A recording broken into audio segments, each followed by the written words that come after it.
The written word is the most important invention in human history, but as long as humans have had the ability to share information, they've also had the need to conceal that information as well. This need led to the invention of cryptography.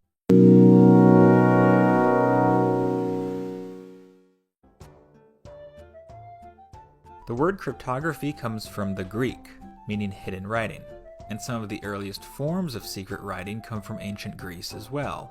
Herodotus, the father of history as he is known, described a way of hiding writing by putting a message on a wooden board, and then covering it with a layer of wax. During Greece's war with Persia in the 5th century BC, this approach was used to send military correspondence. This sort of concealment is known as steganography, meaning covered writing. It was common all over the ancient world, from Greece to China. But as you can probably guess, this approach has some issues. The main one being that if the message is discovered, its contents will be easily revealed. This dilemma gave rise to cryptography, which doesn't hide the existence of a message, but instead hides its meaning. Cryptography can be broken down into two subtypes: transposition and substitution. Transposition is when a document is rearranged, creating an anagram, and it is the earlier form of cryptography. An early historical example is once again from ancient Greece, specifically the city-state of Sparta. The Spartans used a device called a skytail to hide their military communications. It consisted of a strip of leather wrapped around a wooden rod. The sender would write his message on the leather as it was twirled around the rod, like so. When unfurled, the message would seem like a jumble of letters. But once the receiver wrapped the strip around an identical rod of their own, the message would become clear. Transposition has some major flaws, though. For one, a short message has a limited number of scramblings. For instance, the word dog can only be rearranged 5 ways. And larger messages, while more difficult to disentangle for an interceptor, will also be too difficult for the intended receiver as well. Because of this, cryptography by way of substitution was created. Substitution, rather than rearranging the letters in a message, instead replaces the letters altogether. The most famous substitution cipher is the Caesar cipher. As the name implies, it was used by the Roman dictator Julius Caesar. Probably looks like gibberish to you, and it should, because it's a cryptogram, a message in code. But if I told you that all I did was shift every letter in the sentence to the next one in the alphabet, then you'd know that it translates to this. To encrypt a message, you need 2 main parts, the cipher and the key. The cipher is the set of rules that you're using to encode the information, for example, shifting the alphabet by a certain number of letters. The key tells you how to arrange those rules, otherwise they'd be the same every time and it would be easy to decode the message. In this case, the key would be 1, because we shifted the alphabet by 1 letter. To decrypt the information, you need to know what kind of cipher was used and also have the key. Or you can just crack the code, either by trying all possible combinations you can think of, or by analyzing the code and working backward from it, known as deciphering. But is it possible to come up with a combination of a cipher and key that could never be determined? Is there such a thing as an unbreakable code? Well, people keep coming up with new and better ciphers, but it's hard to make them unbreakable. Because no matter what, you're using a set of rules to encrypt the information, and with enough time and enough data, someone can usually uncover those rules. That puzzle I just gave you is one of the oldest and simplest ways to encrypt a message. It's usually called a Caesar cipher, and in this case, the key was just a number representing how many letters of the alphabet I shifted it. But it's also very easy to crack. Even if you didn't know the key, it would take you at most 25 tries to decode the message, because you know that the whole alphabet has to be shifted by a certain amount. Since there are 26 letters in the alphabet, there are only 25 other options. We ain't got no troubles, no reason to complain. 'Cause here in Great Old Britain, we just love it when it rains. Morning. We're cozy here at home, Even though it's not our own. But wait a few more years and who can say? Everything is just fine. Everything is grand. Your life can get no better when you're living by the letter in this pleasant land. Everything is just fine. Everything is great.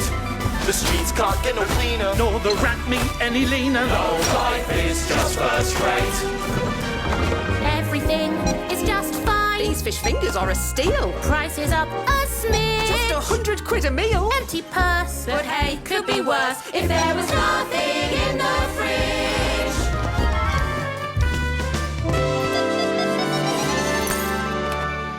Strategic realignment means I get to work for myself. Yeah!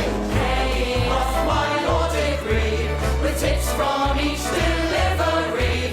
Excuse me, sir, I have your tandoori.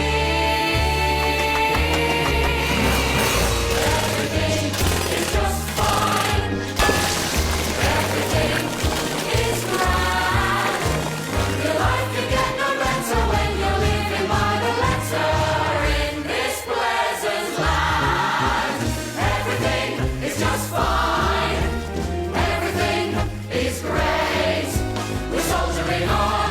We're doing our bit. We're off to Dubai. It's time to jump ship. We're tightening our belts with a stiff upper lip. 'Cause everything's just fine.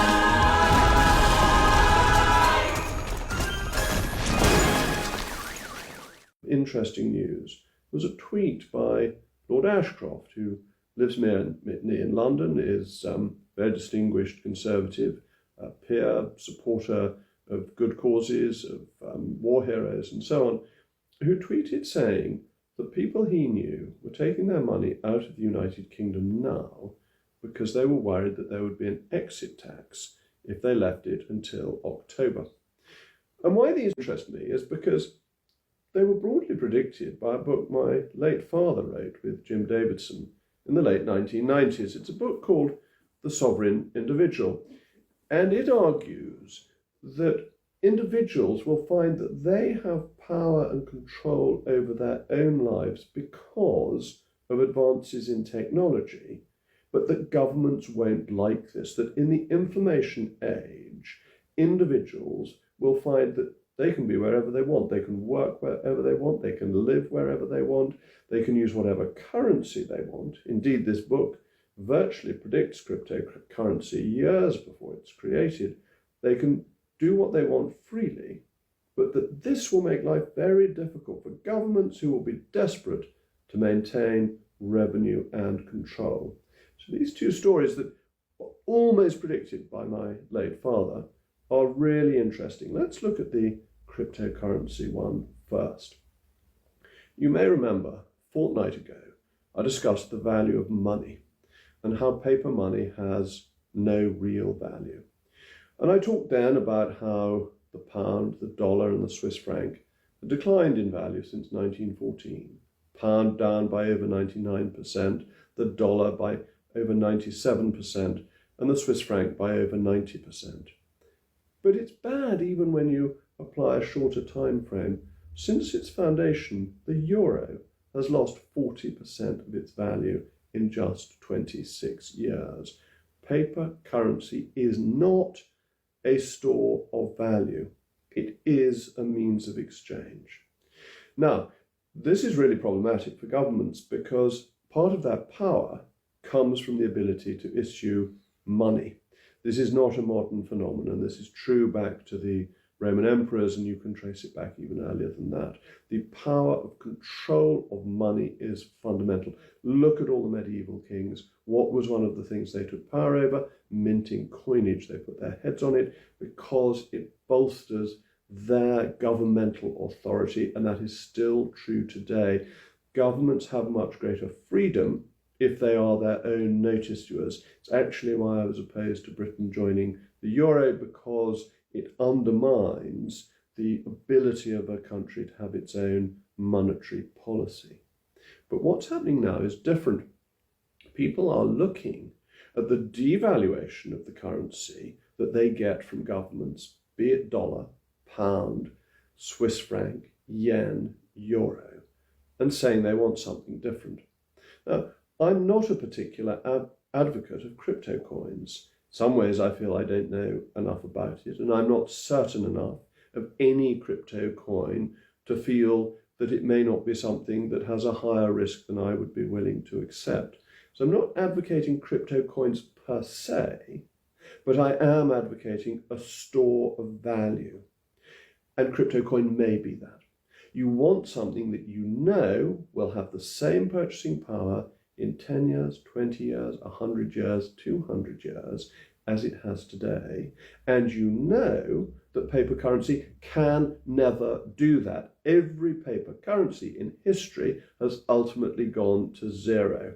The pound, just being a fraction above zero, has in fact done relatively well compared to the yen disappeared, the German currency disappeared, the franc and the lira all disappeared at least once during the 100-year period, 111-year period that I've been talking about. So why the censorship? Why do the advertising bodies not like adverts for cryptocurrency?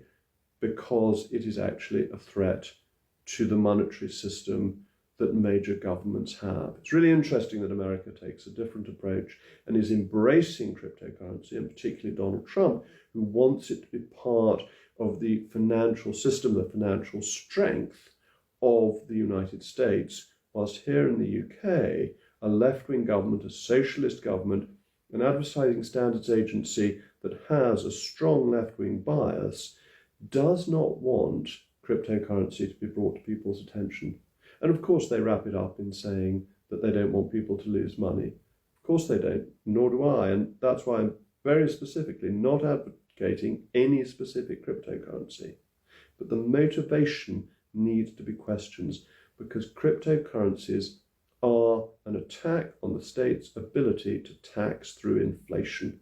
And inflation is almost the taxation that dare not speak its name. It's something that you don't know about. It happens insidiously as your money sitting in notes and coins, sitting in a bank account, earning a below inflation rate of interest that is taxed, gradually gets less and less valuable. So of course a left-wing government would be cautious, because it doesn't want individuals to have that ability to preserve their own value and not have it shaved off for the state. So the second point that I mentioned, this tweet of Lord Ashcroft, this is really interesting. This is another thing the sovereign individual talks about, how people will have the ability to move, have the ability to work anywhere. You may know I'm not that keen on working from home, but actually people can move abroad, they can work from tax havens if they want to, and the value of their work is not particularly affected by that physical location if they're making things that are essentially online. If they're making things that have a specific market, that's different, but things that are online can be made anywhere in the world, or financial services can be provided anywhere in the world. But this again threatens governments that are massively overburdened with welfare and pension commitments that they can't afford without keeping the resources of a very small number of rich people. So 1% of people in the UK pay about 30% of income tax. We know that thousands are leaving. The non-doms have broadly gone. Clever, young, enthusiastic, entrepreneurial Britons are leaving. We know that too. We know that the number of company directors leaving has gone up by over 1,000 more left in the last year than in the year before. People are leaving because taxation is too high and the government's running the economy atrociously. So what do governments try to do? Well, they look at what Bill Clinton did. Bill Clinton, in the late 1990s, put an exit tax on people leaving the United States, subsequently been passed into detailed legislation that ensures that Americans, if they give up their American citizenship, are hit with a high rate of tax for the price of leaving.